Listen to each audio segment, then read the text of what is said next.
Muito bem, pessoal. Então, vamos lá. Nós falamos aqui, então, né, da evolução do direito, do trabalho, falamos do seu papel, da sua função social e falando também dos princípios. Vocês têm alguma pergunta? Alguém quer falar alguma coisa? Alguma consideração? Alguma dúvida que ficou? Algum ponto que vocês tiveram alguma dificuldade? Podem ficar à vontade, tá?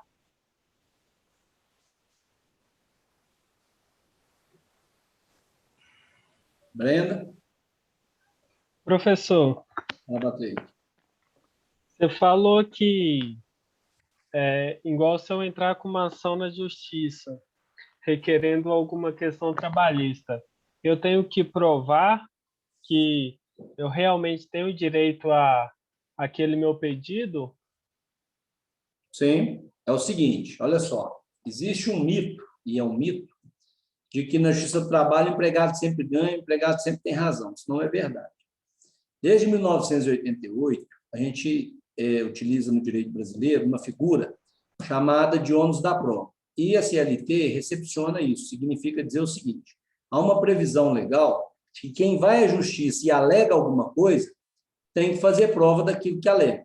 Então, se eu, funcionário, entro na justiça e falo, olha, eu trabalhava lá para a Thaís. Estão me ouvindo? Estão me ouvindo? Sim. Agora sim. Deu uma sumida aqui, mas que eu voltei, né? Olha só, trabalhava lá para a Thaís Oliveira. E a Thaís Oliveira me pagava R$ 1.500 na carteira e R$ 1.500 por fora. A prova de que eu ganhava por fora é minha, entendeu, Patrick? Eu posso provar isso de várias formas.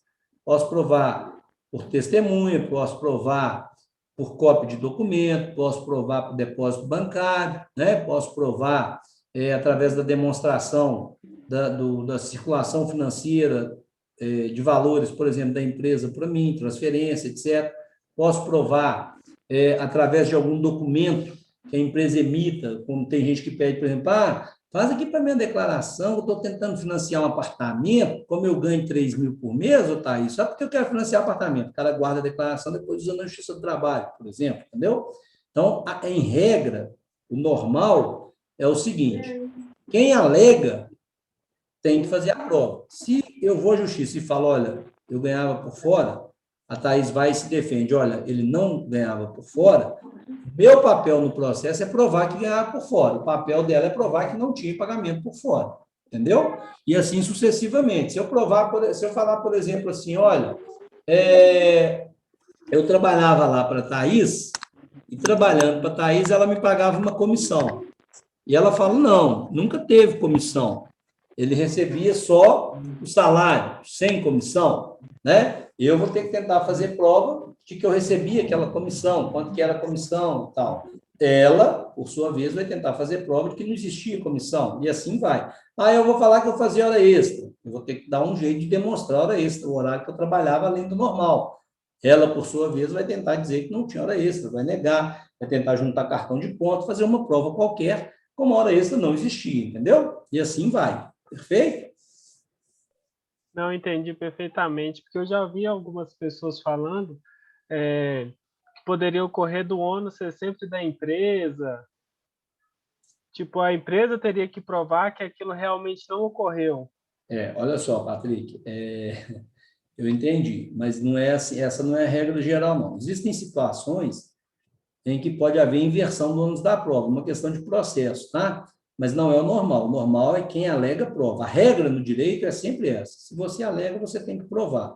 Essa é a regra geral. E existe um mito na Justiça do Trabalho que fala, não, a Justiça do Trabalho sempre o empregado vai lá, alguma coisa ele ganha. Se a empresa realmente não for correta, não for bem documentada, não pagar o que ela deve, de fato ele vai ganhar. Mas se for uma empresa que cumpre as obrigações, ele não vai ganhar, não. E desde 2017, com a reforma trabalhista, hoje, se o empregado vai à justiça, pede um valor e não prova aquele direito, não ganha aquele valor, ele pode ser condenado a pagar o que a gente chama de custas processuais e honorário de sucumbência. Custas processuais é a despesa do próprio processo e o honorário de sucumbência é um valor a título de honorário por ter perdido o processo para o advogado da parte. Por exemplo, eu sou advogado de uma empresa, o sujeito entra na justiça contra essa empresa, pede R$ 100 mil. só consegue ganhar 20. Sobre 80 mil que ele perdeu, ele vai ser condenado a pagar um percentual, que vai de 5% a 15%. Né?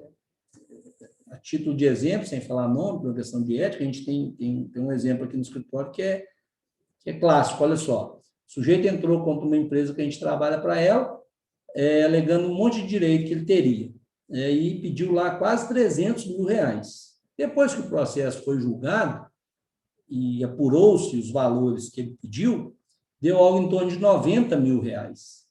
Sobre aquele valor de 210 mil, ele foi condenado a pagar 10% de honorário para a gente, que atuou no processo.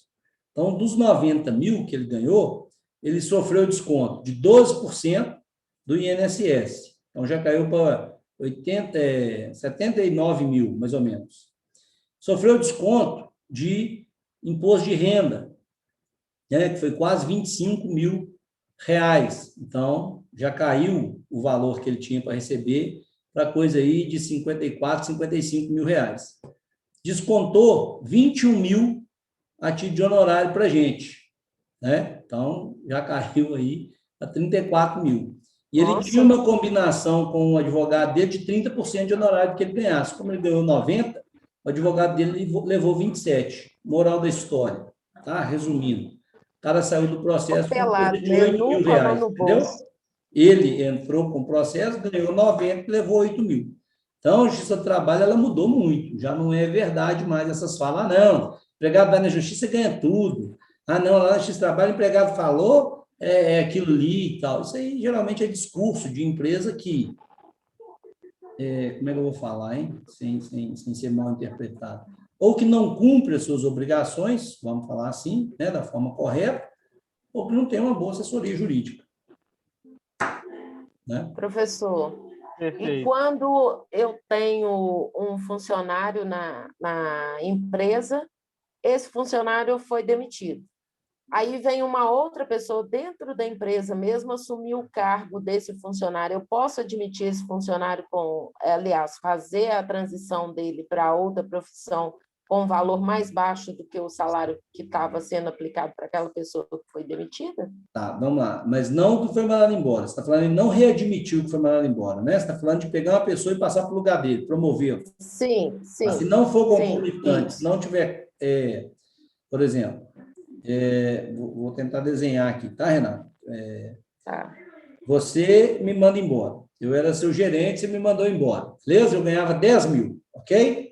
Você quer pegar aí o Patrick e passar ele para gerente, com salário de 5 mil. Mas eu e o Patrick não trabalhamos ao mesmo tempo, eu não treinei o Patrick, nós não desenvolvemos atividade junta. Eu saí no dia 9 de fevereiro e o Patrick passou a ser gerente dia 11 de fevereiro, por exemplo. É isso? Isso. Pode sim. Se a empresa não tiver, quadro organizado de cargo e salário, né? E aí, porque tem empresa que tem aquele plano de cargos e salários, não sei se vocês já ouviram falar.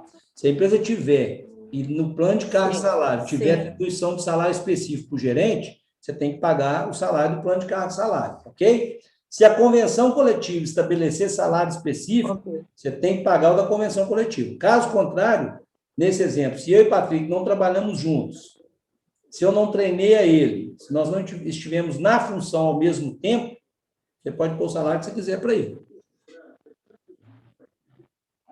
Entendi. Beleza? Sobre a aula, ninguém quer perguntar nada, não, gente? Beleza. Princípio, ninguém quer saber. Não, eu queria te perguntar. Função social, história, direito de trabalho, isso aí ninguém quer saber disso, não. Pergunta, Renato. Você viu que eu te respondi um negócio lá, né, no grupo? Vi.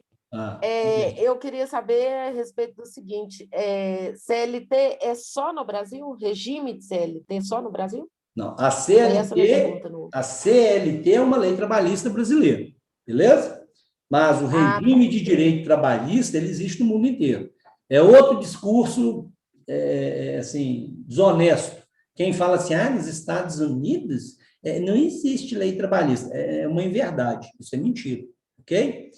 Os Estados Unidos, ele tem uma formatação de direito diferente da nossa. Mas lá não só existem leis trabalhistas, como existem também os tribunais trabalhistas específicos, são as cortes trabalhistas, né? Então, cada país tem a sua regulação específica, ok? Regra geral, o mundo inteiro tem alguma previsão trabalhista, a exceção daqueles regimes autoritários, né? Se for na China, não vai ter direito trabalhista como a gente tem aqui. O direito trabalhista lá é um pouco diferente do nosso direito trabalhista, ok? Mas existe algum, mas não com esse tanto de garantia, correto? Agora, a legislação CLT, ela é uma legislação típica do Brasil, mas o direito do trabalho ele está presente em quase todos os países do mundo, com alterações, como eu disse, ele varia em razão da cultura, em razão da forma, em razão do tipo de legislação, do tipo de economia, do tipo de governo, regime político, mas efetivamente, como eu disse, a gente tem um órgão internacional, que é a OIT, a Organização Internacional do Trabalho, e a OIT ela regula, vamos dizer assim, parâmetros gerais e internacionais que são seguidos na maioria dos países que assinam os decretos, né, assinam as convenções da OIT, entendeu? Mas a CLT é uma lei nossa. Entendi. Beleza? Obrigada. Beleza. Mais alguma coisa aí, senhores? Ninguém quer saber nada. Tem dúvida nenhuma, né, Brenda? Por enquanto, não. Aí, Tem que ler esses textos aí umas 2 vezes. É verdade. beleza, pai. Fácil não, tá tranquilo o negócio. Aí, Eu você tenho não vai uma nada, não? dúvida. Eu tenho uma dúvida de um caso que eu vi, foi até no jornal, eu acho. Que eu fiquei pensando, o caso de um entregador que parou antes de ir para o trabalho para ajudar uma pessoa que tinha sofrido um acidente, e aí ele se atrasou meia hora e foi demitido. Eu não Empregado. sei isso. Eu não sei se tem mais algum outro motivo para ele ter sido demitido, mas só por isso ele teria algum respaldo da lei para não ser demitido? É o seguinte, olha só. Nós vamos estudar aqui algumas figuras próprias do direito do trabalho. Dentre elas, a figura da dispensa. Você pode mandar embora o empregado sem motivo nenhum. No Brasil, é permitido o que a gente chama de dispensa sem justa causa.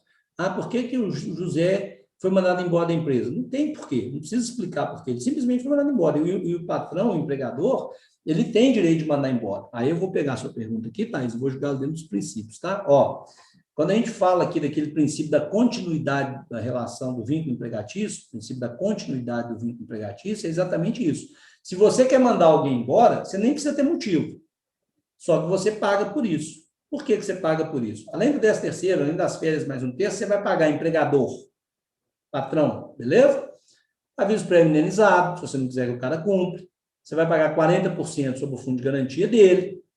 Né? Você vai ter que liberar para ele o seguro-desemprego, as guias de rescisão. Então, você paga por pôr fim ao contrato. Agora, se esse empregado aí que você está dizendo foi mandado embora por justa causa, aí tem que ser uma falta grave. O atraso de meia hora por si só, independente de outros elementos, não é motivo para justa causa. Nós vamos aprender justa causa.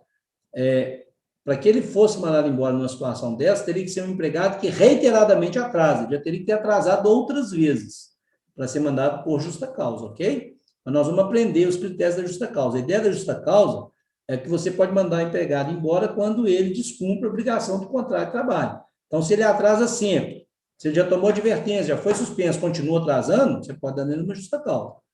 Agora, a falta tem que ser proporcional à punição. Se é uma falta leve e você dá a justa causa, provavelmente se ele for na justiça, ele vai reverter a justa causa, entendeu? Ficou mais ou menos, né? Entendi. Beleza. Entendi.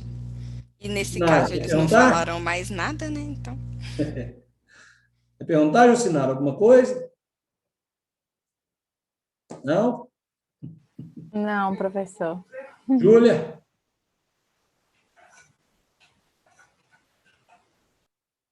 Júlia? Vitória? Nada? Gabriel? Alain? Júlia, quer não? Eu tenho Leidiara? uma curiosidade. Então vamos lá. Se por acaso, no caso do reclamante entrar e não conseguir provar, ele vai ter que pagar as custas. E se ele alegar que ele não tem condições? Aí é o seguinte, existe uma figura que também não é do direito do trabalho, de processo, que chama justiça gratuita. É a gratuidade da justiça para quem é pobre no sentido legal. Geralmente, quando as pessoas entram na justiça, elas fazem prova de quanto elas ganham para ter direito a esse benefício ou não. A regra é a seguinte, Ju. Teto da Previdência é algo em torno de 5.800 hoje, ok? Se a pessoa ganhar até 40% desse teto, então, em regra, se a pessoa ganhasse algo em torno de R$ 2.200, R$ 2.300, ela teria direito à gratuidade de justiça. Para isso, ela tem que provar que ela ganha só esse valor, ou que ela está desempregada, que não está sem salário, tem que juntar essa comprovação no processo e ainda tem que apresentar uma declaração, que a gente chama de declaração de hipossuficiência, declaração de pobreza, no sentido legal, que é o documento exigido para a justiça conceder a gratuidade. Se essa gratuidade for concedida, ela de fato não vai pagar, né? Ela vai ter isenção das custas, da sucumbência não, tá? Dos honorários não, mas das custas do processo sim. Beleza?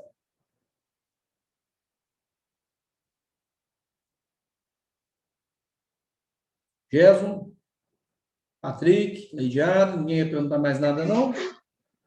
Tranquilo, Fernando. Beleza, senhores. Então, estamos sossegados por hoje? Tudo esclarecido? Pessoal, o ritmo da nossa matéria é mais ou menos esse, tá? Mais ou menos todo dia nós vamos ter conteúdo para danar, beleza? Fernando, Então, fica aí a título de sugestão, não deixar ficar acumulando muito, tá bom? professor, Verdade. Senhor. caso eu entre com uma ação no valor de R$ 100.000, no entanto, eu não ganhei nenhum centavo. Há o que se falar em sucumbência? Sobre 100 mil. De 5% a 15%, de 5 mil a 15 mil. O juiz vai avaliar em termos de complexidade do processo. No entanto, se eu declarar que eu sou hipossuficiente, ainda tenho que... Das custas, você vai ficar livre. Geralmente, as custas do processo de trabalho são 2% do valor, mais custa de recurso, essas coisas, entendeu? Então, por exemplo, em 100 mil, você teria umas custas de R$2.000. Se houver recurso, outras coisas podem se acrescer valores. Agora, os honorários de sucumbência, eles não se confundem com custas. Vou te dar um exemplo. A gente tem uma advocacia voltada tanto para a empresa quanto para o empregado, né? Advogo para o empregado e advogo para a empresa também. Mas a gente já teve caso aqui, por exemplo, de ganhar sucumbência de empregado, o cara não ganhar nada no processo, a ação dele ser totalmente improcedente, ele ficar devendo dinheiro a título de sucumbência, a gente entra com execução, nesse exemplo que eu vou te dar, CG Fan, sei lá o que, CG 150 Fan, acho que é uma moto da Honda. A gente conseguiu penhorar a moto do cara para pagar o honorário de sucumbência, entendeu? Então, você corre o risco de, entrando na justiça, perdendo o processo, ter que pagar a sucumbência mesmo tendo justiça gratuita, porque a justiça gratuita, ela isenta custas, mas da mesma forma que o salário, para quem trabalha como empregado, tem caráter alimentar, empregado vive daquilo, o honorário de sucumbência para o advogado, por exemplo, também tem caráter alimentar. Eu só consigo, né, como advogado, na condição de advogado, você só consegue, o advogado só consegue se manter se ele recebe seus honorários. Então, da mesma forma que há proteção para o salário, há também para o honorário de sucumbência, entendeu? Mas aí, no caso, é um pouco injusto, né, não? Com o Porque você advogado, já né? Tem que entrar com execução, cobrar honorário, né? Com o advogado. Não, professor, Acho muito eu injusto. estou pagando. Por que Acho que que a gente o devia chegar lá e pegar a moto do cara sem o processo. Deixa eu te contar. Às vezes o cara entra na O justiça. advogado já está recebendo pela empresa. Você já está recebendo pela empresa, que ele está advogando por ela. Ainda vai receber os honorários de sucumbência ainda? Olha De só. uma pessoa que está na lama? Deixa eu te contar aqui. Complicado. Deixa eu te explicar. Às vezes acontece em processos, né? A gente não tem que ficar falando isso, porque tem aluno que a gente eu até não gosto de ficar falando isso muito, não. Às vezes aluno acha que está querendo assim, aparecer e tal, mas eu vou tentar responder dentro do seu contexto. Olha só. Às vezes a gente dedica tanto em processo, por exemplo, é comum, e no seu caso, Renato, você pode até perguntar aqui no prédio, você trabalha no mesmo prédio que eu. É comum eu virar à noite aqui, às vezes, a gente tem vários processos, a gente trabalha, e assim, na advocacia, assim como eu acredito que vai ser na contabilidade dos senhores, muita gente vai procurar os senhores por indicação. Se você fizer um trabalho bacana com determinada empresa, o dia que o cara estiver conversando com outro, ele fala assim, ô fulano, porque meu contador aqui, ô fulano, eu conheço uma contadora, Renata, procura ela é boa de serviço, ela vai fazer isso, vai fazer aquilo. Então, às vezes, o resultado que a gente tem nos processos é que faz a fama da gente. De bom profissional, de mau profissional, o cliente gosta de você, o cliente cria afinidade com você, mas começa a perder processo e dá prejuízo para o seu cliente, para você ver se ele vai gostar muito de você. Né? Começa a tomar condenação, tá? Advoga para a empresa e começa a tomar condenação toda hora para você ver se o seu cliente vai achar você joia. Não vai. Então, Não, mas eu não isso é estou fato. falando no sentido... Vou explicar.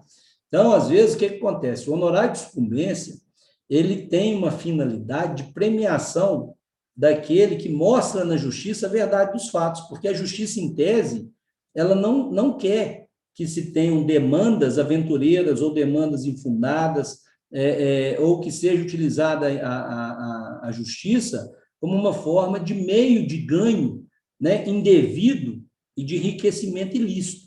Então, qual que é a ideia do honorário de sucumbência? Se eu advogo um empregado, trabalho bem para o empregado e mostro que a empresa devia a ele, eu ganho honorário de sucumbência da empresa. A empresa é apenada por ir na justiça, falar mentira, negar, querer enganar, vamos dizer assim, o judiciário, descumprir a lei, dar prejuízo ao empregado e vice-versa. Se o empregado vai lá, fala que fazia hora extra quando não fazia, fala que tinha um direito que não tinha, fala que tinha uma situação que não existia, é uma forma de apená-lo porque utilizou do meio processual, justiça, do aparato do Poder Judiciário, para tentar tirar benefício indevido.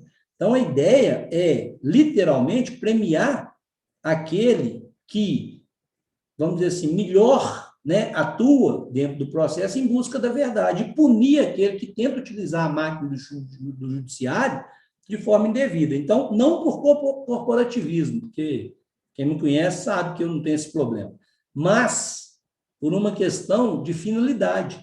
A justiça brasileira, ela é uma justiça morosa, ela é uma justiça abarrotada de processos, e ela é uma justiça que muitas ações não precisavam nem estar lá.